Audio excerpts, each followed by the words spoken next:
Olá, bom dia. Você acompanha agora ao vivo aqui pela TV Assembleia a reunião da Comissão de Saúde e Saneamento. Vamos acompanhar os trabalhos.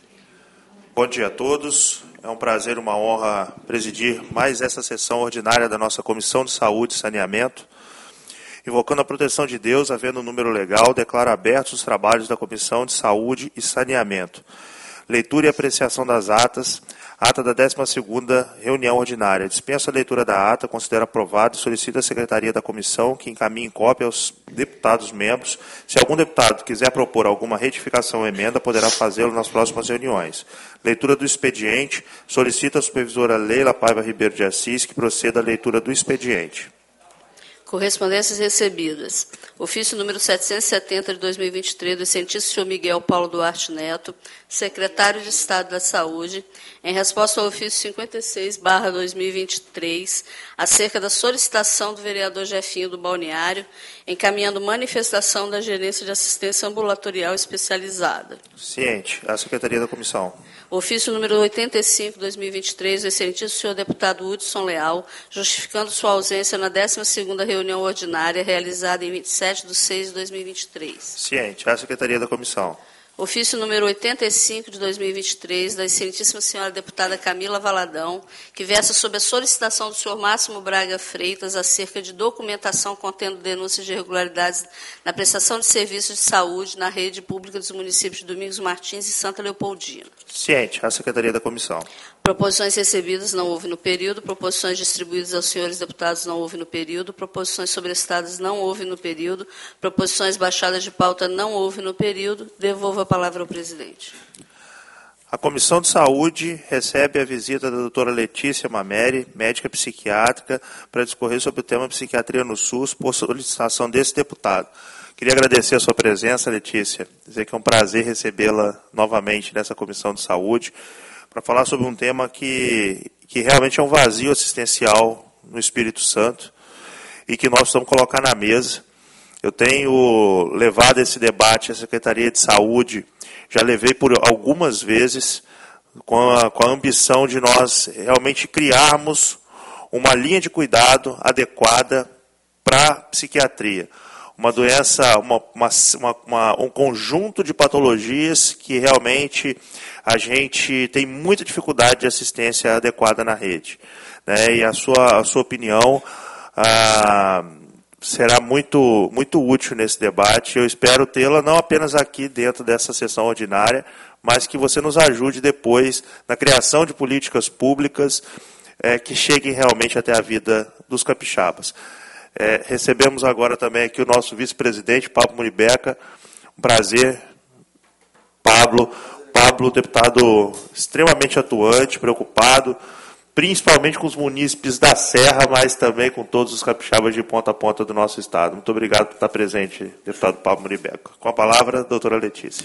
Gostaria de agradecer, deputado Bruno, deputado Pablo, todos presentes aqui, todos os funcionários da Assembleia. É muito bom voltar a essa casa. É um prazer poder estar aqui falando desse tema, um tema que realmente a gente tem que falar para desmistificar, para só assim a gente conseguir pensar em construir alguma coisa, né? Eu lembro, há 4 anos atrás, quando meu pai foi deputado, eu lembro que eu falei para ele assim, pai, olha, a pauta da saúde ela é realmente muito importante, mas dentro da pauta da saúde eu quero que você leve a pauta da saúde mental, porque não tem nada.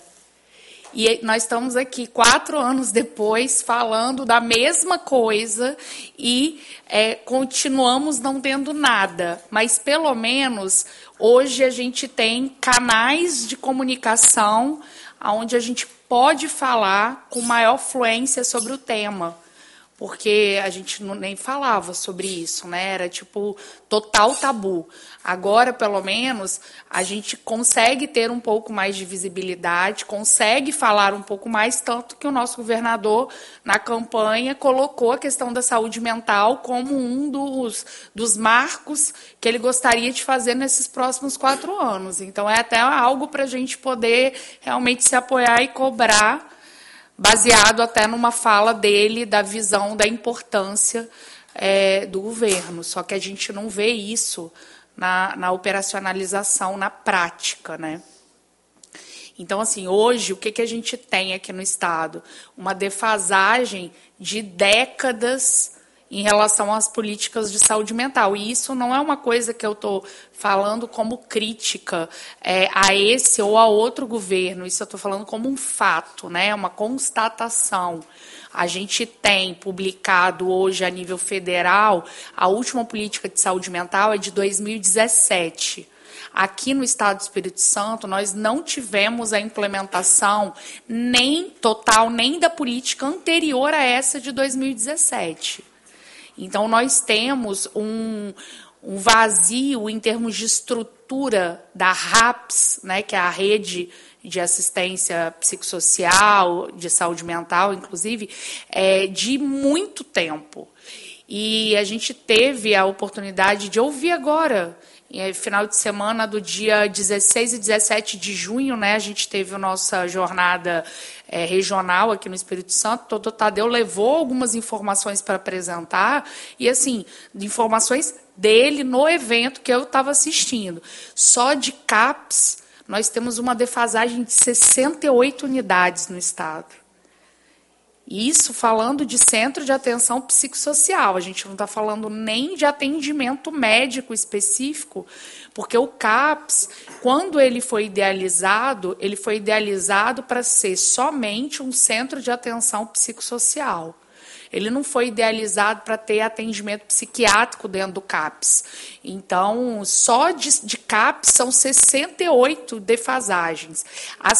Residência terapêutica, né, que aí para contextualizar vocês, quando a gente teve a mudança da política de saúde mental, que eles falam, né, da luta antimanicomial e essas questões, aonde foram desativados os hospitais, onde as pessoas ficavam internadas, a ideia era que essas pessoas fossem para residências terapêuticas, porque muitas delas não tinham nem famílias, elas estavam hospitalizadas em instituições há muitas décadas. Aqui no Estado, nós só temos hoje 19 residências terapêuticas, e essas residências ficam só na região da Grande Vitória. Então, a gente tem um vazio assistencial no Estado inteiro, mas no interior ele ainda é mais pungente, né? E vale a gente lembrar que a psiquiatria ela é uma especialidade médica relativamente recente, ela é muito nova. O primeiro antidepressivo, ele é de 1958, a descoberta dele, que é a imipramina. Então, as pessoas ficavam realmente em depósitos, eram depósitos de gente, porque não tinha nem remédio para ser feito.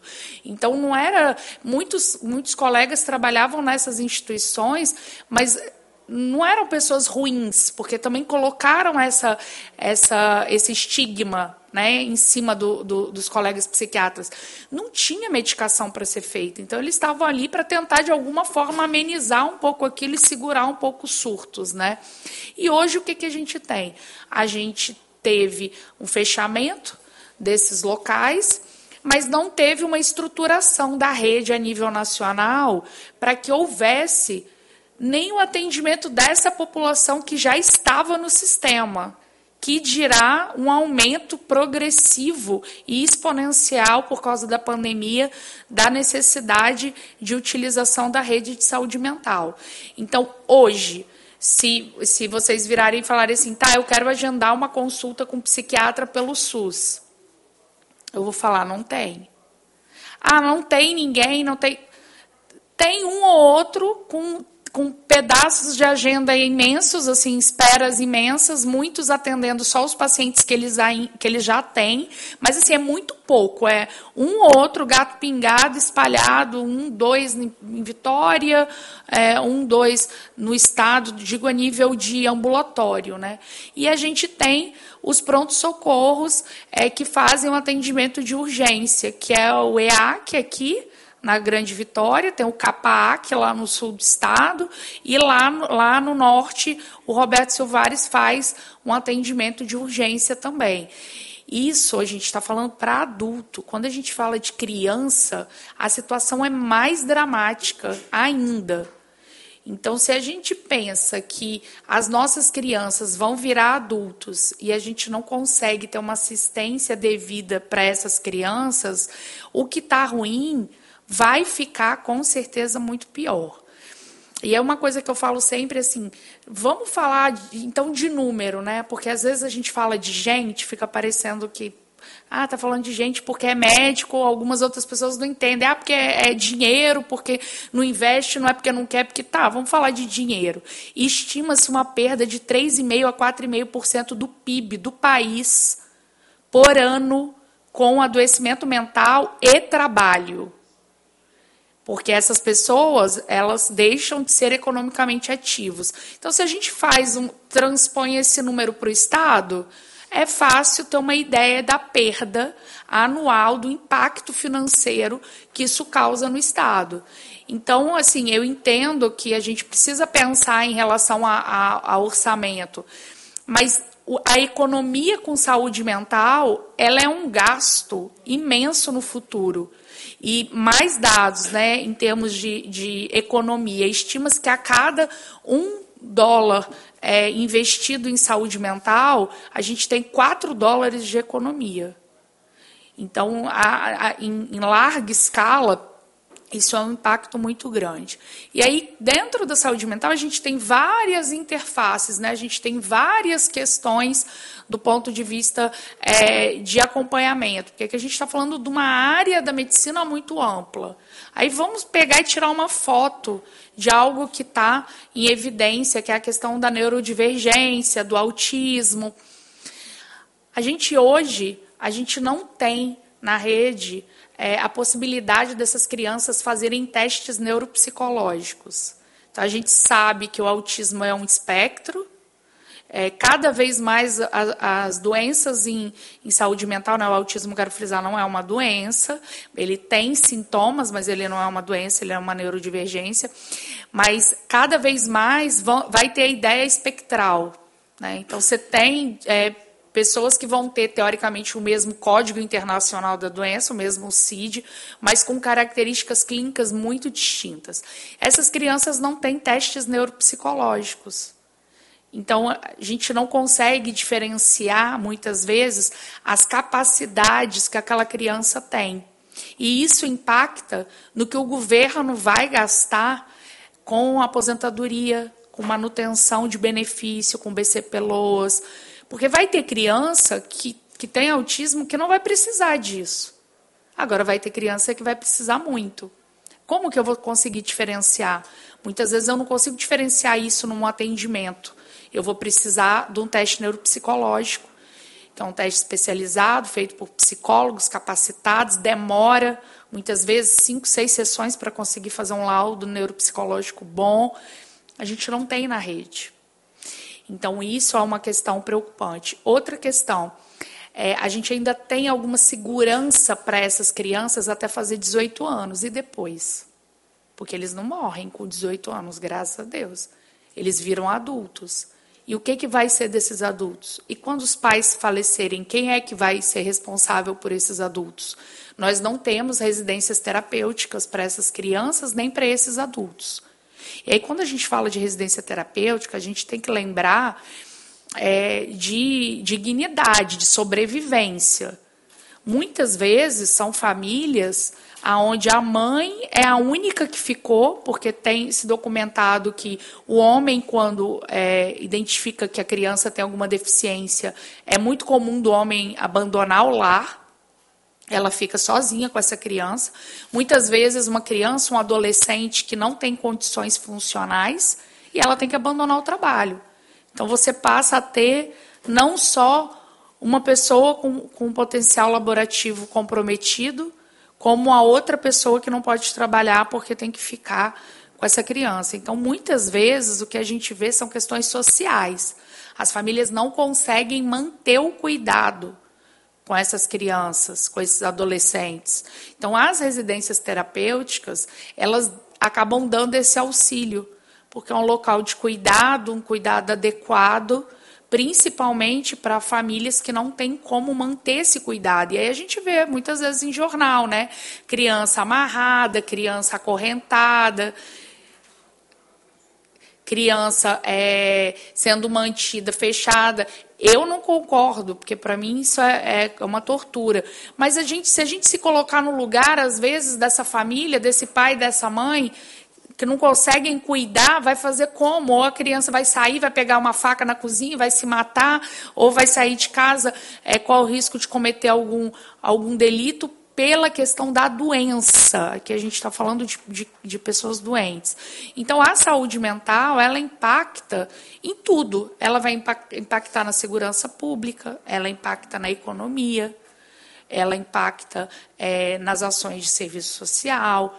A maior parte dos moradores de rua, hoje em dia, são doentes mentais, que estão na rua. Não digo só por uso de droga, eu falo que a droga ela é secundária. Normalmente tem uma causa que leva ao uso da droga. Nem que seja um desbalanço bioquímico inicial que faz com que aquela pessoa busque a utilização da droga e tenha dependência química. Né? Por que uns ficam dependentes e outros não? Então, já tem uma condição prévia que favorece a isso. E hoje, onde estão os grandes locais para essas pessoas? Né? Rua, cadeia. A maior parte da população carcerária tem um transtorno psiquiátrico e cemitério. Então, esses são os locais que a gente tem. O governo federal, né, eu falo de Estado, quando ele entra na questão da política antimanicomial, no meio de frases bonitas, frases de efeito, frases de humanidade, ele retira o orçamento que vinha para a saúde mental. Então, diminuiu mais ou menos 6 vezes o valor que era investido em saúde mental de 2001, mais ou menos, quando começa a questão da luta antimanicomial para agora. E isso proporcional, tá, gente? Então, teve uma queda de 6 vezes o valor. Isso é muito impactante. E isso a gente está falando de local. Mas vamos falar de uma coisa ainda mais específica, que é a lista de medicação. Hoje, atualmente, a gente está em falta de quetiapina e olanzapina no governo. Não tem. Que são 2 antipsicóticos muito utilizados, principalmente em casos mais graves, esquizofrenia, transtorno bipolar, em surto. A olanzapina, então, é o antipsicótico mais potente que a gente tem para uso. São medicações importantes para a gente deshospitalizar. Por que a gente tem tanta demanda de internação judicial? Que aí é uma outra questão, o problema da judicialização da saúde mental. Porque nós não temos uma rede ambulatorial para tratamento. Então, essas pessoas chegam a ponto de ter que ir para a internação. Se eu tenho uma boa rede ambulatorial, eu não vou chegar na internação. Se eu tenho medicações adequadas para uso, eu não vou chegar na internação. Então, hoje a gente tem o governo gastando milhões com medicações para doenças neurodegenerativas, não sou contra, se houvesse dinheiro para tudo. Né? E a gente não tem dinheiro para comprar um remédio de via oral para um paciente psiquiátrico. Então, é uma discrepância muito grande. E o impacto econômico disso para o governo, tanto federal quanto estadual, é imenso. Então, a gente aqui está falando de uma área da medicina, mas que impacta praticamente em todas as ações do governo. Né? E aí eu tive a oportunidade, acho que quando eu vim aqui, eu cheguei a comentar com o deputado sobre um desenho de um projeto para a saúde mental infantil, né? Que eu tinha desenhado, né, a pedido, e eu consegui apresentar isso para o secretário de saúde. E eu apresentei, ele gostou muito do projeto, mas falou que, assim, não tem orçamento. Não tem orçamento e a questão das emendas não atendem, porque é um projeto que precisa de continuidade. Então, uma emenda parlamentar poderia até atender o primeiro ano, mas depois precisaria entrar no orçamento. E aí a gente continua tendo mais ou menos 8.000 crianças na fila de espera para um atendimento neuropsiquiátrico infantil. E a gente tem, aí é o número que o doutor Tadeu passou, tá? Cerca de 12 a 14 mil adultos na fila de espera por uma consulta psiquiátrica. Então, são números muito impactantes. E não tem como a gente resolver isso de maneira que não seja disruptiva. Não tem como, tem que ter mutirão, não tem como você resolver 8 mil atendimentos infantis, 14 mil atendimentos de adulto, se não fizer pelo menos algo para zerar o passivo. Zero passivo e constrói, né? Outra questão que eu estou assim, desde 2018, numa construção junto com o pessoal da polícia, para tentar fazer uma residência de psiquiatria no Hospital da Polícia. O Hospital da Polícia aqui, ele tem tudo que precisa pelo MEC para comportar uma residência de psiquiatria dentro do Hospital da Polícia. Só não tem staff. Então, não tem o serviço de psiquiatria do HPM, está fechado, porque não tem um psiquiatra oficial responsável pela área. Eles têm uma neurologista, que é quem está respondendo, só que para uma residência eu preciso ter um especialista na área e a gente não tem lá. Então, não tem staff para fazer a residência. Eu criei o Coreme do HPM tá ok. O HPM fez um convênio, já assinou um convênio educacional com a Associação Brasileira de Psiquiatria, está ok, só que a gente não tem staff para propor residência. Eu cheguei a cadastrar no sistema do MEC em 2020, eu acho, a residência, com semana padrão e tudo, porque iam entrar 2 oficiais, os oficiais não entraram, e a gente ficou completamente sem staff lá. Então, os projetos que a gente tem hoje, que estão engavetados do ponto de vista mesmo operacional aqui no Estado, porque para dar conta de um número tão grande, a gente precisa de formação. O Estado não tinha nenhuma residência em psiquiatria. A primeira residência do ICEP, ela é de 2, 3 anos atrás, mais ou menos. E a gente, como Associação Psiquiátrica do Espírito Santo, a gente participou da estruturação dessa residência junto com a CESA. Alguns associados nossos são preceptores, inclusive a doutora Alicia, que é a nossa presidente, mas não tinha, até 2 anos atrás, não tinha formação de psiquiatra aqui no Estado do Espírito Santo. Nós não temos uma formação de neuropediatria aqui no Estado. A gente forma pediatras, tem algumas residências, mas a gente não tem formação em neuropediatria.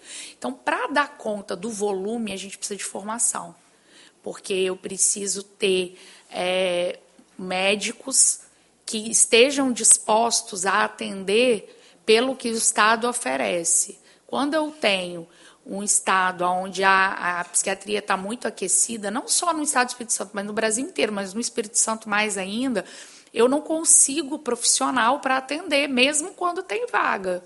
Então, uma das queixas que o doutor Tadeu fez lá na jornada era que o Estado abria vaga e não tinha profissional, e não tinha e nem vai ter. Pelo que o Estado está disposto a pagar para um profissional de psiquiatria e a condição de trabalho que ele expõe, né, a doutora Alicia, que é a nossa presidente, hoje ela está de plantão no EAC, já foi coordenadora do pronto-socorro do EAC. Ela filmou o repouso médico do EAC e me mandou, todo infiltrado de mofo. Uma situação, então, assim, lá no fim do mundo, difícil, acesso difícil de chegar. Então, quem que quer trabalhar nessa situação, nos valores que o Estado paga, se ele pode ir para o consultório e ter consulta o dia inteiro? É questão de sobrevivência, a pessoa não vai. Então, precisa ter também um pensamento sobre o que eu vou fazer para atrair essas pessoas. E aí, quando eu tenho formação, eu acabo tendo uma atração. Eu tenho uma atração para quem vai se formar e eu tenho uma atração para quem vai trabalhar, porque muitos colegas gostam de participar de formação. Eu, por exemplo, eu sou professora, eu gosto disso. Então, é um atrativo, porque é algo que dá prazer, é algo que dá propósito. Agora, trabalhar sem propósito é o maior adoecedor mental que tem. Aí a pessoa vai aceitar um salário que ela não concorda para trabalhar num local inadequado e não vendo aquele paciente melhorar. Por quê? Porque não tem remédio, porque não tem local para internar se precisar. perde completamente o propósito. Por isso que as pessoas não vão. Então, quando é passado isso para a imprensa, é passado de uma forma só mercantil. Mas tem muita coisa envolvida além do salário. Agora, quando a gente tem um curso de formação, você tem um propósito, você passa a ter um propósito. Então, hoje a gente tem parado a proposta da residência no HPM, pelo ICEP. Isso foi apresentado para o Dr. Tadeu no final da gestão passada, quando ele estava substituindo o Nésio, ele era o secretário em vigor, né? Inclusive, na época, foi até solicitado que os militares precisavam abrir mão de um percentual de consulta para civil. E isso é uma coisa difícil de negociar com eles. Eu saí de lá toda suada, imagina. Negociar. Eu me dou muito bem com eles, até porque eu estou desde 2018 conversando e tentando realmente estruturar uma coisa bacana, né? Não sei se vocês sabem, mas meu pai trabalhou no HPM, então meu pai tem um carinho especial pela polícia e ele apoiou demais isso, ele queria que isso funcionasse justamente para melhorar a saúde mental do policial. E eu fui lá, conversei com os militares e eu consegui sair com 20% para civil, que foi o número que me foi pedido pela Secretaria de Saúde. Quando eu cheguei na Secretaria de Saúde para fazer a reunião para fechar, o presidente da Associação Brasileira veio para assinar as coisas, porque essa é uma parceria com a ABP. Aí foi colocado para mim que, não, 20 é muito pouco, tinha que ser 50. Eu falei, mas não foi isso que o senhor negociou comigo. O senhor me pediu para conversar com eles 20. E eu fui negociar 20, eu consegui 20. Aí ficou na gaveta e não andou. Então, o projeto pelo ICEP está organizado. Se a gente tiver a oportunidade de colocar para andar, a gente coloca. Qual que é a diferença disso para uma residência comum só pelo MEC, sem o ICEP? Eu não tenho preceptor no HPM, eu não tenho médico psiquiatra. Eu vou precisar colocar preceptor. E aí eu preciso do projeto ser pelo ICEP, porque eu vou precisar pagar preceptor. Da mesma forma que o ICEP ele encampa a residência médica de psiquiatria pela CESA, a gente teria o ICEP...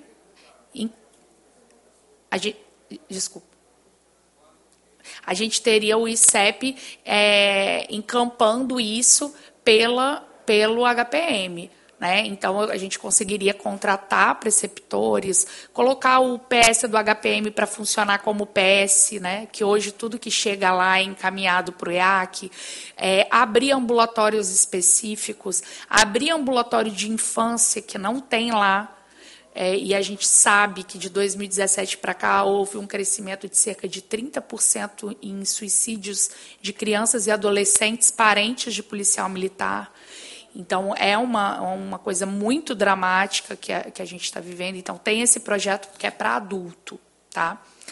Por que a residência da CESA não roda no HPM? Porque a CESA é CESA, o HPM é Secretaria de Segurança Pública e nunca houve a questão o questionamento de rodar. Quando foi construída a residência da CESA, não era uma opção rodar no HPM, porque eu participei da construção da residência da CESA. E o HPM não precisa ficar rodando em um monte de lugar diferente, igual a residência da CESA roda. Ela roda na UFES para fazer neurologia. Ela roda no CAPS para fazer... No HPM tem tudo. Tudo. Então, não precisaria sair de lá para fazer em lugar nenhum. Dá para fazer tudo lá.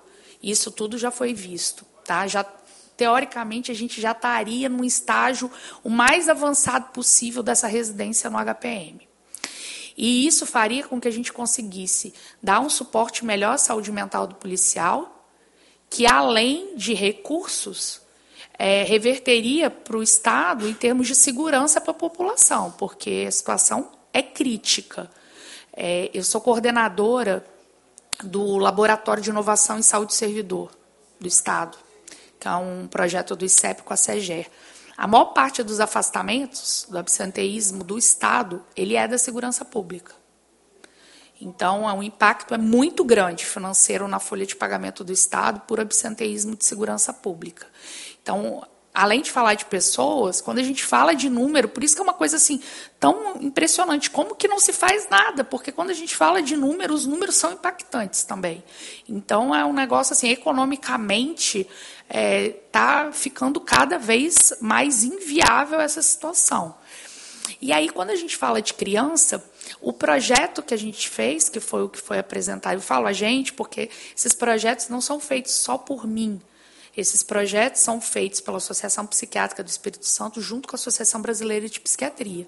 Então, a ABP ela participa disso, porque quando a gente vai na medicina validar uma especialidade ou validar tempo de atendimento para que seja feita a prova de título de especialista, eu preciso da associação médica junto.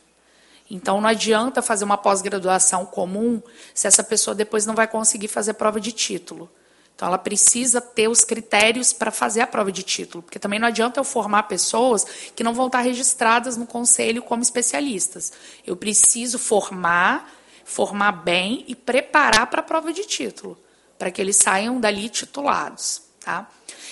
Só um parênteses, no caso do HPM, inclusive, a ABP ia montar uma biblioteca dentro do HPM. Ela ia fazer convênio com instituições fora do país, para fazer fellow fora do país. Projeto bem legal.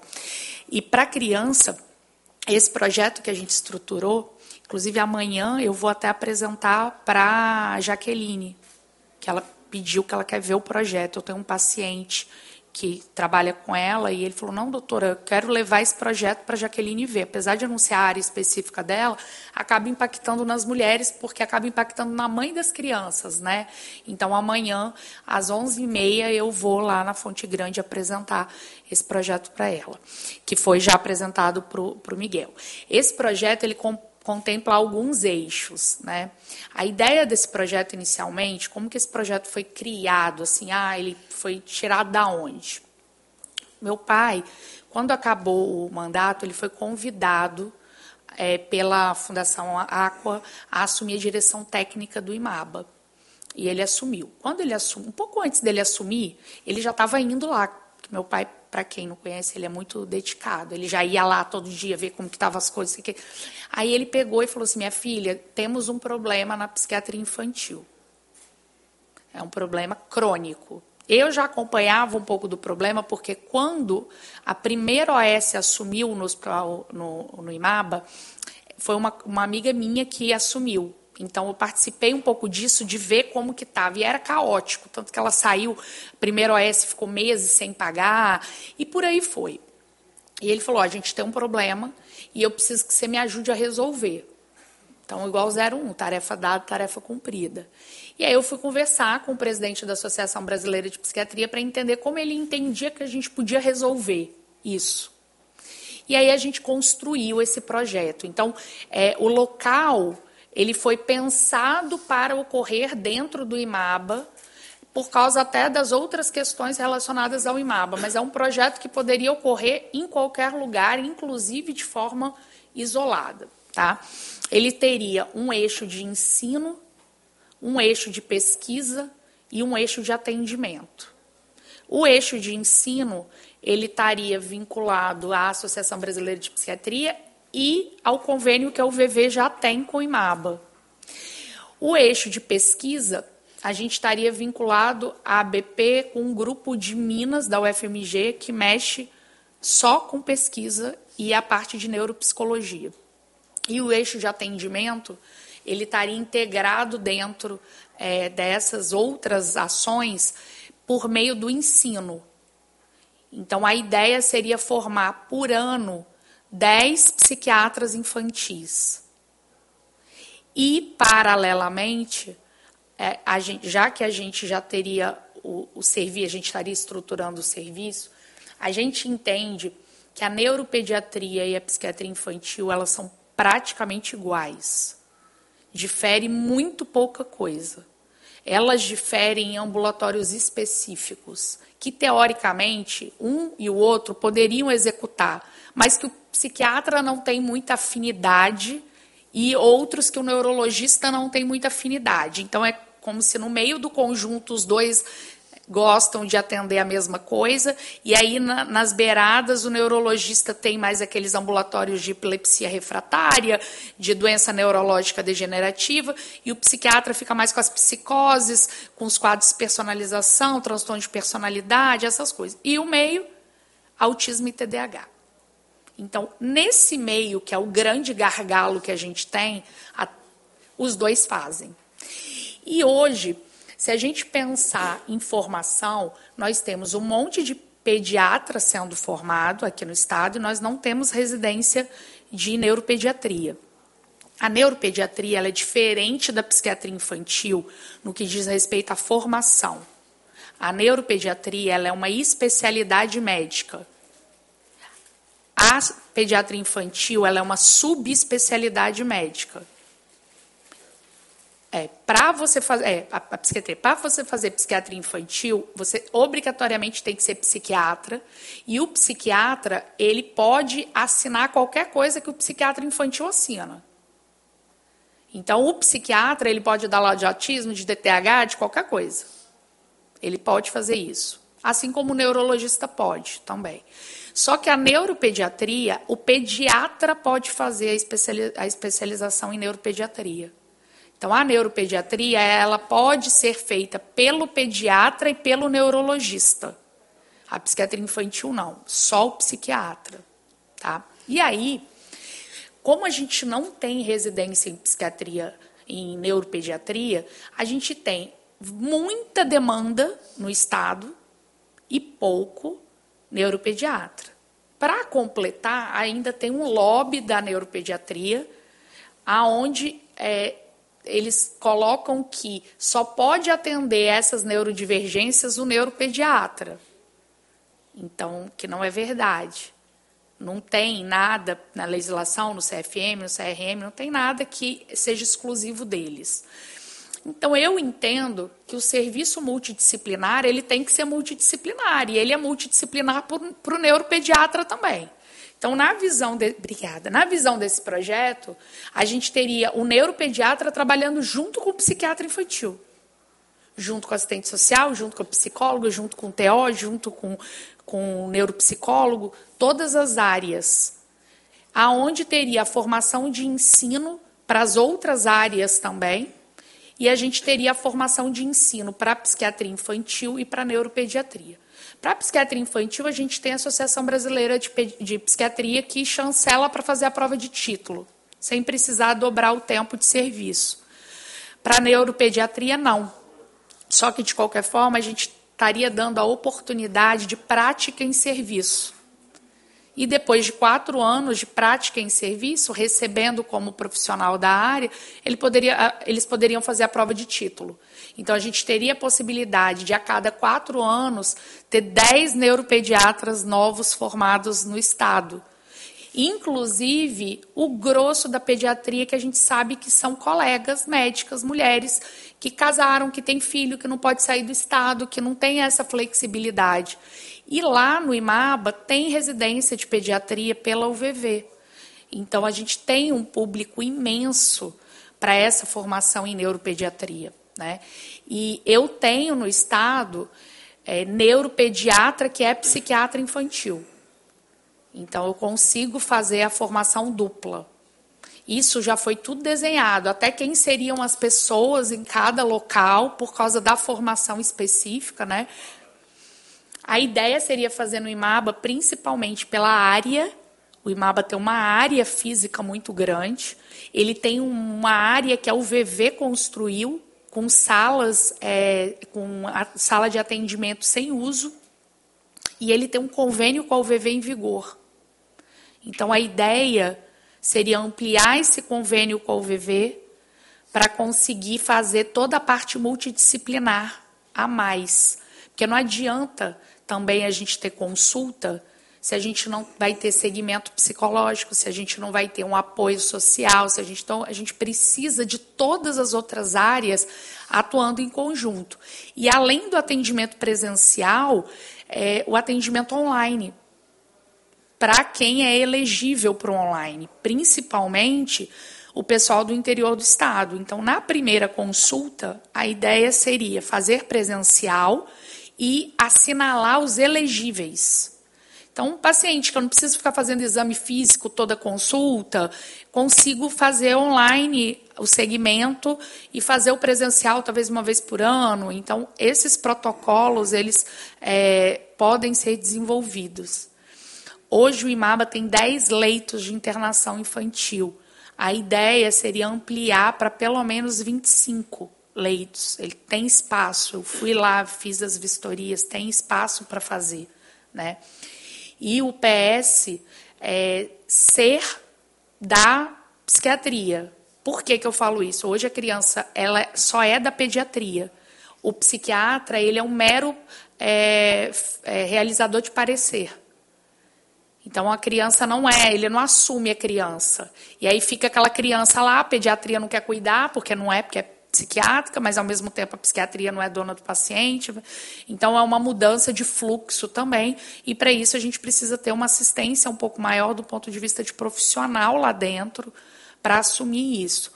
Então esses são os 2 grandes projetos que a gente tem desenhado para implementação, que poderia amenizar um pouco o problema da rede. Com as crianças, a gente vai ter capacidade aí para atender cerca de 6 mil crianças por mês. Hoje são atendidas 300 e poucas, mais ou menos. Em relação a adulto, seria uma coisa mais focada no Hospital da Polícia, mas mesmo assim a gente abriria 20% para civil e estaríamos formando profissionais para depois atuar na rede, né?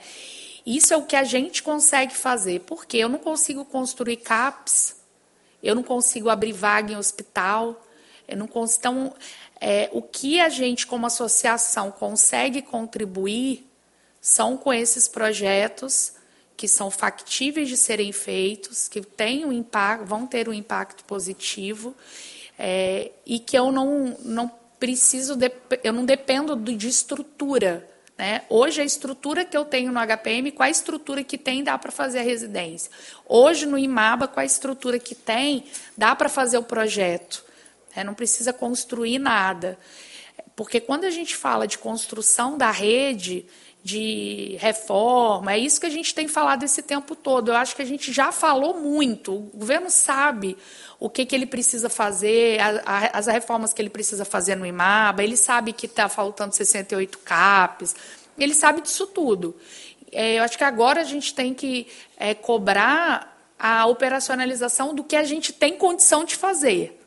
Acho que é basicamente isso. Aumenta um pouco o orçamento de custeio, de profissional, né? Só para a gente ter mais ou menos uma ideia.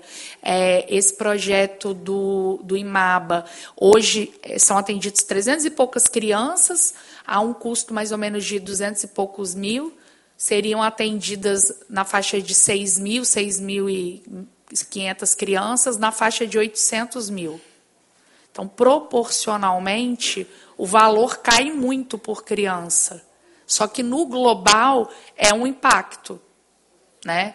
Então, mas não tem como. Como que a gente faz diminuir uma fila de 8 mil crianças sem ter um impacto? Não tem como, tem que atender, né? Agora, para diminuir a fila de adulto, é um pouco mais simples.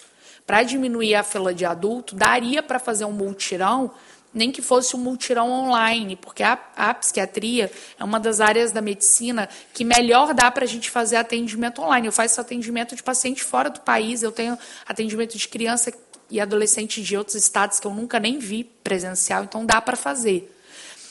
As crianças é mais complicado, tem que fazer o primeiro atendimento presencial para diferenciar o que é neurológico e o que é psiquiátrico. Agora, os adultos, muita coisa dá para fazer online e daria para fazer, sim, um multirão online, até com consultas com médicos particulares no consultório pelo pagamento, por exemplo, de ticket. Então, isso já é um desenho que a Associação Brasileira de Psiquiatria tem para tentar amenizar essas questões nos estados, que seria uma opção. Então, o governo não precisa colocar mais sala, não precisa contratar mais profissional, ele vai pagar o atendimento realizado e os colegas vão atender no meio entre uma consulta e outra quando tiver as vagas, né? Então, isso já é uma coisa que já está desenhada. Caso o Estado tenha interesse, a gente pode mostrar o projeto, como que seria muito simples, né? Então, não tem muita justificativa. E aí a gente acabaria com o passivo e tentaria colocar em prática o que efetivamente tem que ser colocado.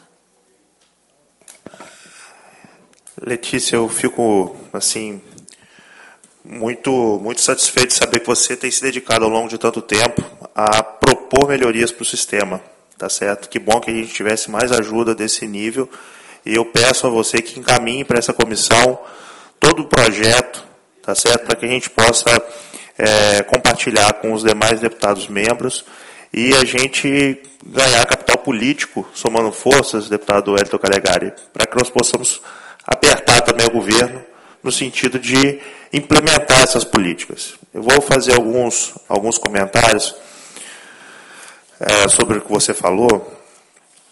A fila, né? A fila é sempre o alvo. Sempre é o alvo. Eu tenho falado repetidamente com a Secretaria de Saúde que antes da gente falar no controle da fila, a gente tem que saber o que é a fila. Qual que é a fila real? Né? Nós temos um problema grave no Espírito Santo, que é o absenteísmo. Você falou de uma fila de 14 mil pacientes psiquiátricos adultos, 8 mil crianças aguardando consulta, e quando você vai ver o absenteísmo de uma consulta que é rara, ela pode chegar a 40% em algumas especialidades. Então, assim, é só o transporte que é o problema dos municípios? Na verdade, não. Quando eu tenho uma criança que está esperando há 2 anos para uma consulta de psiquiatria, muito provavelmente essa criança já fez uma vaquinha, já pegou dinheiro emprestado, já fez não sei o que com a família, né? E já foi para a rede suplementar. A gente tem fila de pacientes que são pacientes fantasma, né? Porque se estiver na fila durante 2 anos já morreram. Não estou falando da psiquiatria, mas de patologias letais que estão lá na fila, mas só são um número. Sim. Então a gente não tem hoje ainda no Estado do Espírito Santo a pureza da fila, uma fila que seja realmente confiável.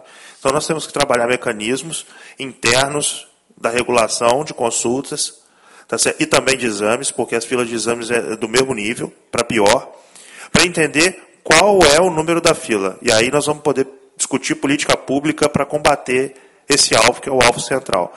Segunda coisa, a linha de cuidado. A linha de cuidado em saúde mental praticamente inexiste, né? Pelos dados que você mesmo coloca. Um déficit de 68 CAPs, e aí vem um problema grave. Inclusive eu estou vendo o SAMU ali atrás, que cai nas costas dele também. Porque quando tem lá um surto psicótico, é para quem que liga? O 92. E aí eles estão com as ambulâncias todas presas, fazendo atendimento psiquiátrico, não tem ambulância para poder mandar para o AVC, para o IAM, que está ali do lado também, para as urgências que são, de verdade, letais. Né? Não que esses pacientes não devam ser assistidos, claro que sim, mas são pacientes que poderiam prevenir essas crises se tivesse uma assistência adequada ambulatorial numa rede que não existe, ou seja, numa linha de cuidado que é absolutamente falha. Os leitos de internação. A gente vê a luta antimanicomial e tem razão de ser, tem que ser assim mesmo, mas, eventualmente, esses pacientes precisam internar em hospital de especialidade, e aí, você falou os 3 principais hospitais, EAC, CAPAAC em Cachoeiro e Roberto Silvares lá no norte. Né? Eu visitei o CAPAAC e já visitei o EAC. Né? Nós precisamos evoluir a assistência naqueles ambientes hospitalares. O EAC, que é o maior hospital do Espírito Santo, com 50 leitos de internação, é um hospital que carece de humanização, a estrutura física carece de adequações, não é aceitável que um hospital psiquiátrico não tenha um ambiente humanizado. É o mínimo. Né? E a gente está faltando com o mínimo, apesar de ter um RH muito capacitado. Né? Nós temos médicos capacitados, uma equipe multiprofissional completa, praticamente, mas uma ambientação ruim, o que leva certamente a postergar alta também. E aí, numa coisa ainda mais basal que eu não tinha conhecimento, falta de medicação. Você está trazendo isso para mim agora, nenhum colega tinha me relatado isso, a gente precisa investigar, pegar a Leila. Eu peço que a comissão tome nota de quais são as medicações que estão em falta para que a gente peça esclarecimento à Secretaria de Saúde, tá certo? Com tempo para restabelecer porque não é aceitável que a gente não tenha droga. Eu posso até mandar para vocês o papel que foi encaminhado da Secretaria de Saúde para o pessoal dos CAPs. Quem encaminhou para a gente foi um colega que trabalha num CAPs. Então, tá? eu preciso disso formalizado para que a gente possa encaminhar para a Secretaria de Saúde e solicitar deles tomada de decisão com relação a isso. Porque aí, de novo, nós estamos acionando toda a rede. Se eu não trato profilaticamente, se eu não trato esse paciente que é um doente crônico, eu vou acionar a rede de urgência e emergência lá atrás e vou acabar atrapalhando todo o resto do sistema. Né? Residência, assim, é básico que a gente estimule nessas especialidades. Né? O HPM e o IMABA precisam cumprir esse papel e eu sugiro, Calegari, que nós também tenhamos uma agenda com a Secretaria de Segurança, com a coordenação do IMABA e com o ICEP, tá certo? E aproveito para convidar a doutora Letícia a participar dessa reunião para que a gente possa discutir a pauta residência médica no IMABA e no HPM. Eu acho que isso é básico, principalmente, inclusive, nos nossos policiais militares. Se não me falha a memória, nós tivemos um policial que cometeu suicídio de ontem para hoje, né? E são, sem dúvida, uma classe que precisa de uma atenção especial, que estão ali se expondo o tempo inteiro a intempéries psiquiátricas, e a gente precisa estar ladeando esses policiais, oferecendo um serviço de qualidade. E o atendimento de urgência e emergência, como eu falei, o SAMU fica salvando a gente com esses incêndios da rede o tempo inteiro, e a gente do lado de cá só apertando, tá certo? Mas é como enxugar gelo se a gente não trata a causa. É nossa obrigação que nós possamos preventivamente cuidar dessas pessoas, e aí sim nós vamos cuidar das pessoas. Eu vou conferir a palavra ao deputado Wellington Calegari para que faça suas considerações. Bom dia a todos, bom dia, doutora. Bom dia, meu presidente. Eu faço as minhas palavras. O que eu posso dizer é o seguinte: realmente é o tal do enxugar gelo. Concordo. Eu só acho o seguinte: essa questão dos hospitais, eu acho que, na verdade, nós não temos no sul do estado hoje hospital psiquiátrico, né? Porque o CAPAAC nem chega a ser um hospital. Quando você conversa até com os profissionais lá, eles falam, não é um hospital psiquiátrico. Ele não faz a devida internação psiquiátrica e realmente o pessoal está desassistido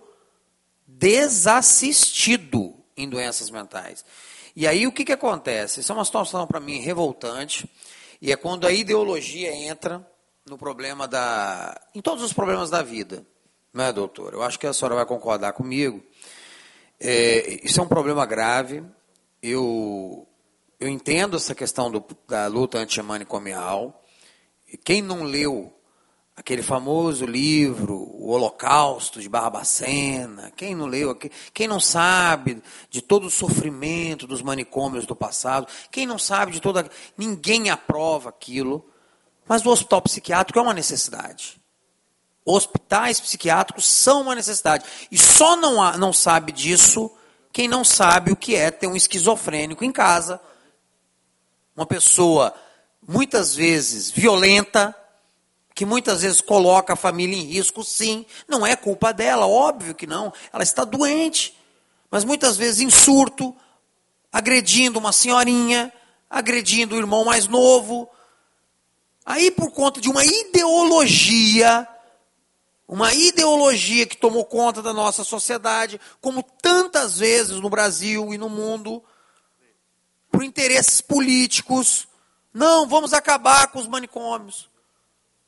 Vamos acabar com os manicômios. Sempre é assim no Brasil. É igual a questão dos presídios, é igual a questão... Tantas questões que hoje no Brasil a política se mete onde não deveria. Não vou nem entrar aqui em questões que nem diz respeito aqui. Mas é sempre a ideologia política. E aí pegaram e acabaram com os hospitais. Você tinha, por exemplo, lá em Cachoeiro, um lugar chamado Santa Isabel. Clínica Santa Isabel. Vou dar um exemplo. Que realmente acontecia um monte de coisa que não deveria ali. Tinha um monte de coisa que... A doutora deve lembrar da Santa Isabel. Tinha um monte de coisa que não deveria, a gente sabe disso. Misturava alcoólatras com dependentes químicos e esquizofrênicos, coisas horríveis até aconteciam, porque era a ignorância da época, eram os problemas. Mas as famílias tinham aonde recorrer. As famílias tinham. Eu tive parentes, conhecidos, que tinham um lugar para colocar. Quando tinha um surto. Hoje não tem. Hoje não tem. Sabe o que acontece com o doente mental hoje no sul do estado grave? Sabe o que acontece? Ele fica vagando igual um zumbi. Estão vagando igual zumbis pelas ruas do sul do estado. Isso que eu estou fazendo não é discurso político não, tá, gente? Isso não é discurso porque não tem necessidade disso não. Isso é a verdade. É a pura verdade, doutor Bruno. Então, desculpa, eu não consigo ficar com palavras aqui suaves, não. A verdade é essa, é a realidade do Espírito Santo, é a realidade do Brasil. Está largado o doente mental. Está largado. Largado. Abandonado. E as famílias que se danem. Eu tenho aqui meu celular. É toda hora mensagem. Calegari, pelo amor de Deus. Pelo amor de Deus. Arruma um lugar para colocar. Está batendo na minha família, está batendo na minha mãe. E não tem o que fazer. Eu estou falando de esquizofrênico, eu estou falando de dependente químico. E aí, o que o governo faz agora? Eu vou falar agora do outro problema ideológico. Agora eles começaram uma guerrinha política, partidária, e desculpa falar novamente o partido do governador, é do governador. Começaram agora, e também o partido do presidente, do atual presidente, começaram uma guerrinha agora contra as comunidades terapêuticas. Agora, o problema são as comunidades terapêuticas. Sabe por quê? Porque falam demais de Deus. As comunidades terapêuticas para drogadição, que tratam o dependente químico. Muitas vezes, o último recurso também de tantas famílias. O último recurso, doutor Bruno. Duvido que você não tenha um conhecido, um parente, talvez, que já não passou por uma comunidade terapêutica. Eu tenho. Que já muitas vezes foi lá para uma comunidade terapêutica para enfrentar o problema das drogas, né, doutora? Foi lá enfrentar o problema das drogas. Alguns conseguem, outros não. Vai lá para uma comunidade terapêutica e enfrenta lá dentro e consegue muitas vezes se libertar do problema das drogas. Aí agora começaram uma guerra. Não, comunidade terapêutica não pode, porque estou enfiando religião demais. O problema é Deus. Porque uma é da igreja batista, outra é da igreja presbiteriana, outra é da católica, outra é não sei o quê, porque não pode, e não pode, e não pode, e não pode, e não pode. Então, é isso que não dá. É sempre a ideologia política. E agora não pode. Ah, não, porque não, já tem os CAPAACs, porque já tem o CRAS, porque já tem o não sei o quê. Igual também em outras épocas, começaram na questão dos deficientes, das pessoas especiais, uma guerra com as pestalozes. Uma guerra com as APAES. Então o que eu quero aqui na comissão, Bruno, muito bom isso que você está falando, da gente investigar o que está acontecendo, mas vamos cobrar do governo, sim, que ele use uma estrutura que já tem. Já existe, muitas vezes, uma estrutura que está aí ociosa, filantrópica, privada. Vamos parar de inventar roda. Vamos parar de inventar roda. Usa o que já tem aí de estrutura. A doutora falou mesmo, já tem lá no Ibaba o espaço. Aumenta os leitos. Vamos investir na estrutura que está aí ociosa. Vamos aumentar para aumentar a formação de médicos, de especialistas. E eu concordo. E aí eu quero saber da opinião da doutora, vou terminar até com uma pergunta, a questão de um hospital psiquiátrico de verdade. Existe uma possibilidade, não estou falando aqui de um hospital público, que a gente sabe que fazer algo público é complicado. É complicado, você mexe com servidor público, concurso público, mas um fomento, uma possibilidade. Existiria espaço, algo, para um hospital público, para um hospital público não, para um hospital psiquiátrico central, algo no estado, que inclusive serviria de residência e de possibilidade de formação de especialistas para diversas áreas, tanto neuro como psiquiátrica no estado. Qual a sua opinião a respeito? Então, vou responder, só quero fazer um adendo antes, tá? Quando a gente teve, porque é o que o senhor falou, a gente tem que pensar que a medicina ela tem que ser técnica, né? Não é misturar ideologia, ela tem que ser técnica. Então, dentro da psiquiatria, os últimos anos foram anos muito técnicos. Isso não entrando em nenhum mérito do que o governo foi ou o governo não foi. A psiquiatria foi técnica, os nomes foram indicados pela Associação Brasileira de Psiquiatria. Então, no final do governo Temer, quem assumiu a coordenação de saúde mental foi um médico psiquiatra, Dr. Quirino Cordeiro. Quirino, ele foi presidente da Santa Casa de São Paulo, psiquiatra forense, muito capacitado, chegou a vir aqui ao estado, muito meu amigo, me deu super bem com ele, um cara fantástico. O Quirino foi quem fez a política de 2017, a nova política de saúde mental, que não tira nada do que já tinha. As pessoas falam dessa nova política de saúde mental como se ela fosse uma política, desculpa a palavra, demoníaca. Mas ela não tira nada, ela não tira CAPS, ela não mexe. A única coisa que ela faz é prever a criação de ambulatório psiquiátrico e aumentar as equipes só. Aí, quando chegou em 2019, o Quirino, ele saiu do Ministério da Saúde, foi para um cargo acima da coordenação, que eu nunca lembro esses nomes, no Ministério da Cidadania.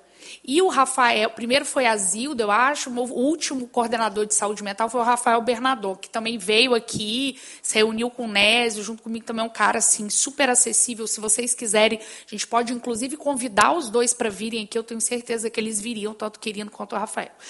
O Rafael continuou dando seguimento ao que as estruturas da política de 2017, alinhados com a associação, e o Quirino assumiu esse cargo no Ministério da Cidadania.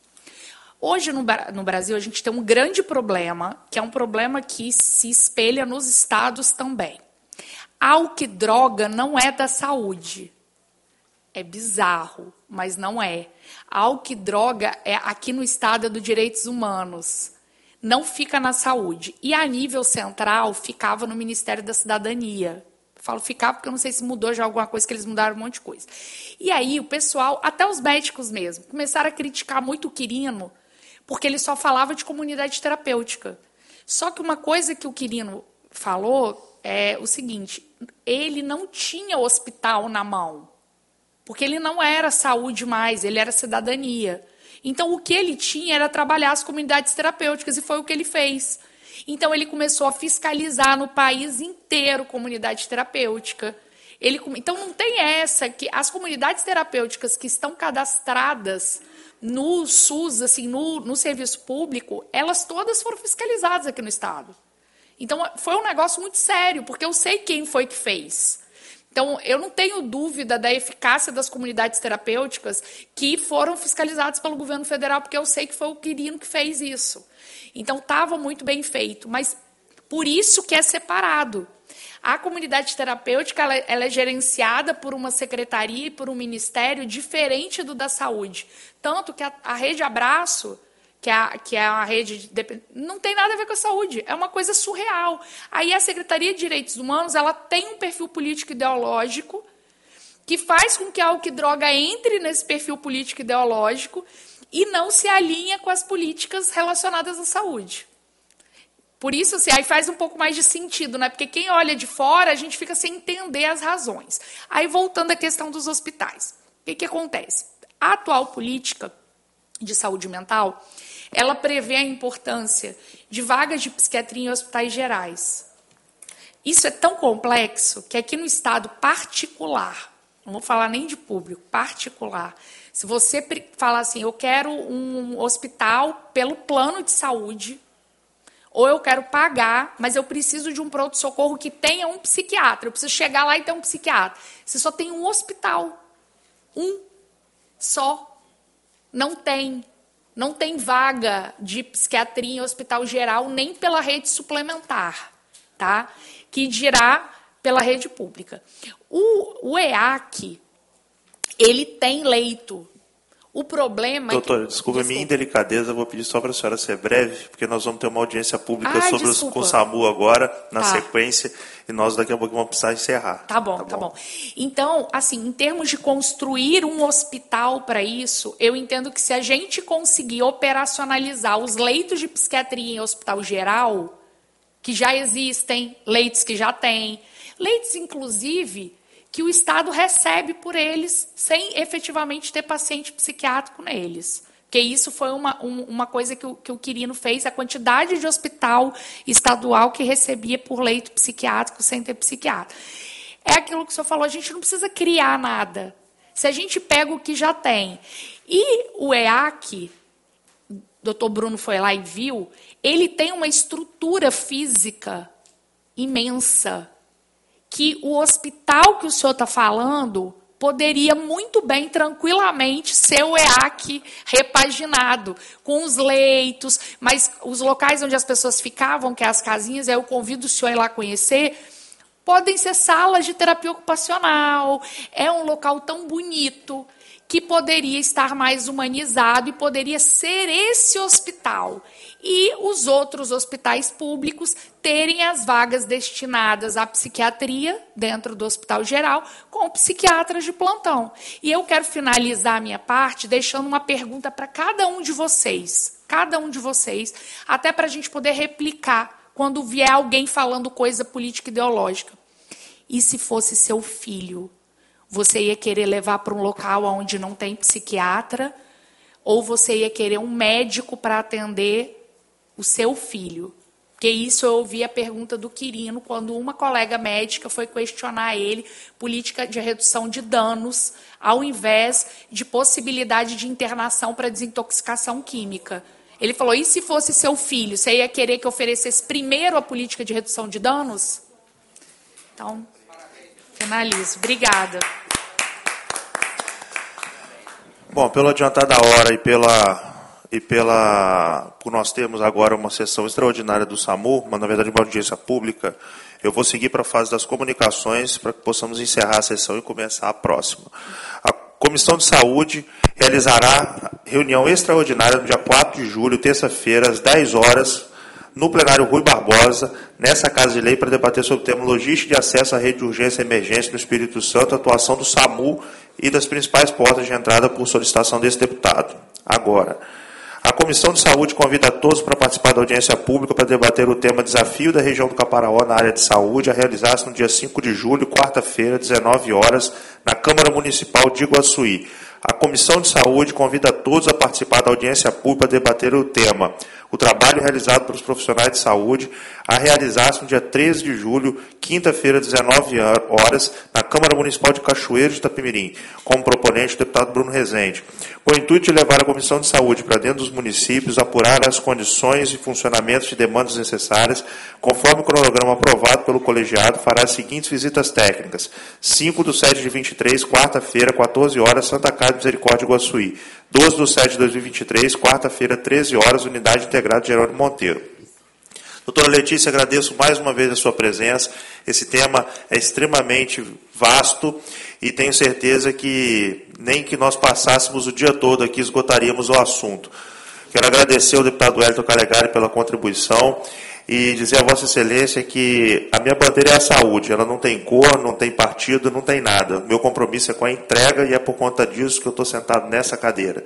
E é em busca dela que nós vamos seguir todas as deliberações que tivemos aqui hoje, doutora Letícia.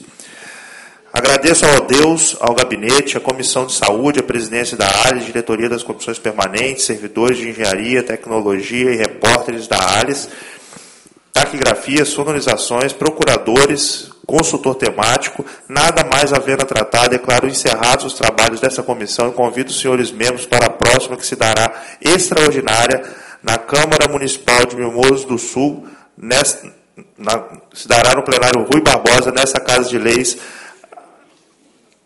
no momento seguinte, às 10h10.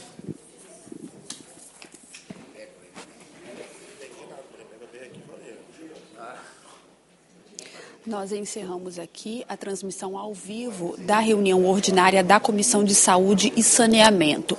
Mais informações você pode conferir sempre lá no nosso portal de notícias. Obrigada pela companhia. Continue com a nossa programação. TV Assembleia, mais perto de você.